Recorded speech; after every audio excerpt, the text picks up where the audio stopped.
जो कुरान है उस सत्र का ज्ञान वो सही है, लेकिन उसमें ना पवित्र गीता में, ना पवित्र वेदों में, ना पवित्र कुरान शरीफ में, ना पवित्र बाइबल में उस पूर्ण परमात्मा की पूर्ण जानकारी नहीं है। उसके लिए ऑप्शन छोड़ रखा है।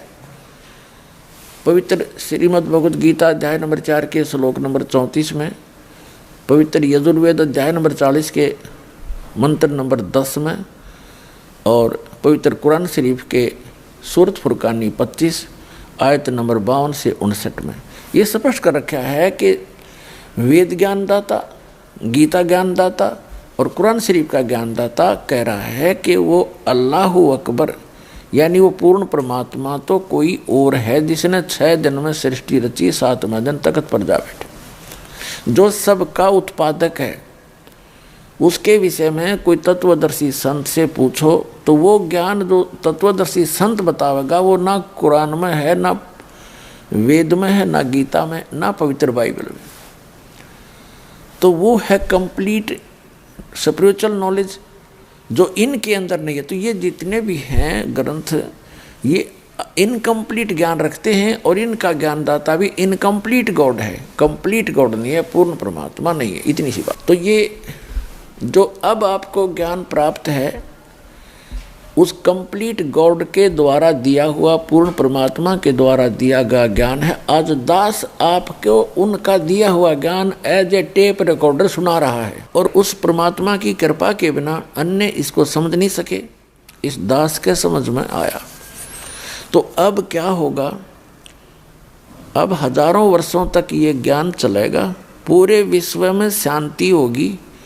ये माया को इकट्ठी करने की जो दौड़ लग रही है, आग लगी पड़ी है प्रत्येक प्राणी के अंदर, ये इस ज्ञान से शांत होगी।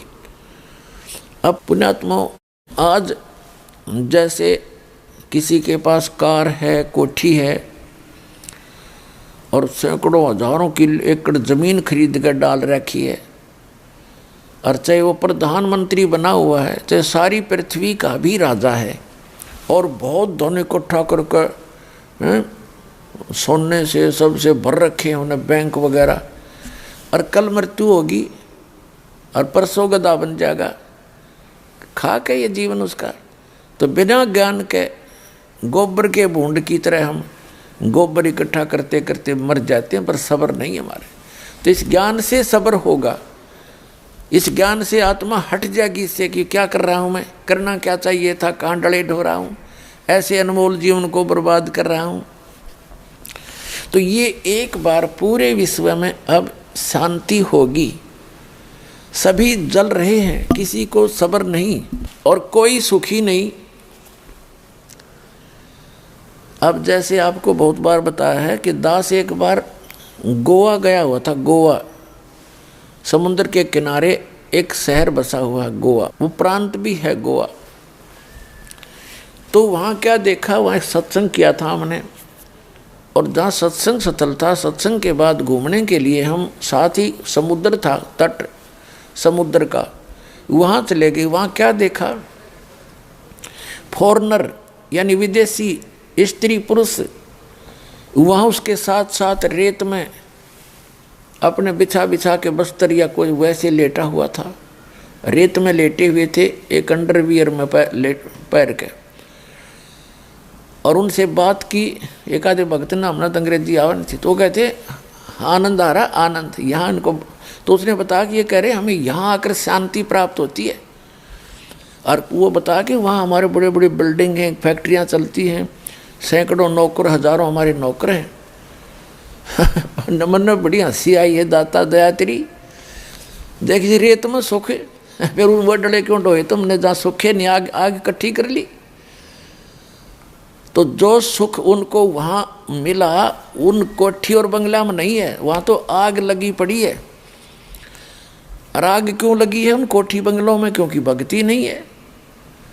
तो पुण्यात्माओं, फिर ये बात समझ में आ गई उनके। अभी तो वो वहाँ छोड़कर यहाँ समुद्र का किनारा आवे सुख प्राप्ति के लिए, और खाक सुख और रेत में के सुख है। 10 मिनट पाछे फिर 2 दिन पीछे फिर उस आग में जलना हो न जा करके। अगर जब सुख इतना हो करके ही है, सब कुछ त्याग कर एक लंगोट बांध कर सुख है, तो पहले से सीमित हो जाओ तुम, घर पे भी सुख हो जाएगा। तो ये आपको दास ये ज्ञान देना चाहता है कि केवल कबीर साहब परमात्मा ने बताया है, पूर्ण ब्रह्म ने, साईं इतना दीजिए जिसमें कुटुंब समावे, हम भी भूखे ना रहे, अतिथि ना भूखा जावे।